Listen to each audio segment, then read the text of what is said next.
Nigeria, crisis, and why Americans should care. A unique news briefing was given to activists at the International Religious Freedom Summit on July 15th in Washington, D.C. Thought leaders and conflict reporters on the ground in Nigeria sent pre-recorded messages that brought the war closer to home to Americans. The RFC-supported orphanage in northern Nigeria is under siege, according to RFC founder William J. Murray. I learned a lot about what is happening with the Christians in Nigeria. We're going to begin with a message from Reverend William Murray.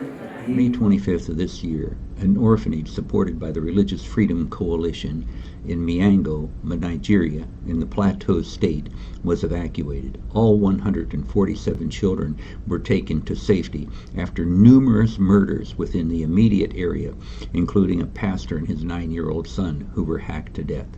In addition, very close by, a Christian store owner and 4 of her customers were also murdered.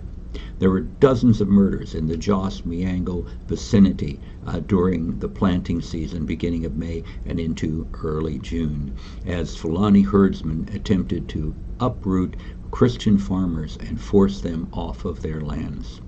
Over the last 10 years, at least 500,000 have been killed by Sunni Muslim Fulani herdsmen in the middle states and southeastern states of Nigeria.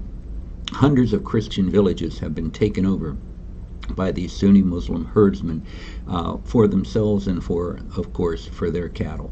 But this isn't about where cattle will graze. This is about pushing Christians out of the area and making Nigeria a 100% Sunni Muslim state. Sadly, our State Department knows exactly what is going on. We have the best intelligence gathering information services in the world today. They're so good that I can guarantee you that our State Department and others knew exactly what color underwear President Buhari of Nigeria was wearing when he left his home today to go to his office. We just don't want involved. Western nations don't want involved. Nigeria is a big country, most populous in Africa, second largest economy, soon to be the first largest economy, and we don't want to upset the apple cart. Unfortunately, the apple cart is being upset whether we like it or not. It's being upset by those who want to make Nigeria a totally Sharia-dominated nation rather than a secular country. And once it is, it's going to be an outcast. Today we have some experts among us who are going to speak on that subject, and they will be introduced by Douglas Burton, who has watched this very closely as a journalist and has published numerous pieces in various publications. Masara Kim is a leading conflict reporter in Nigeria. He tracks the takeover of villages by terrorists in his state of Plateau. He brings us this report from the front lines of population displacement. It is my pleasure to report to the Religious Freedom Summit about the persistent attacks by armed Fulani herdsmen in Plateau State in central Nigeria.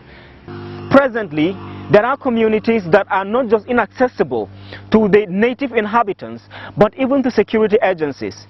I once spoke with security agents to help rescue one of my partners who was kidnapped and taken to one of these annexed communities, and they told me that it was inaccessible for them, that they could not go in, let alone save this victim. And as we speak, nothing has been heard of him since the 5th of October 2020.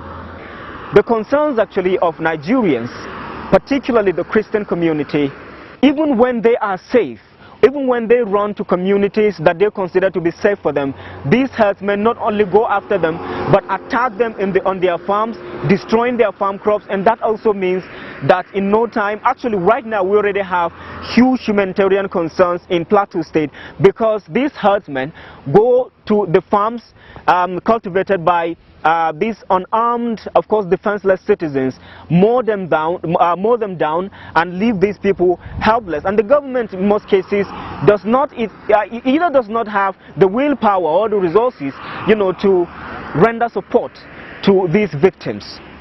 I am Masarakim Osman. The takeover of lands is a calculated land grab, says barrister Femi Fani Coyote, a critic of the current government.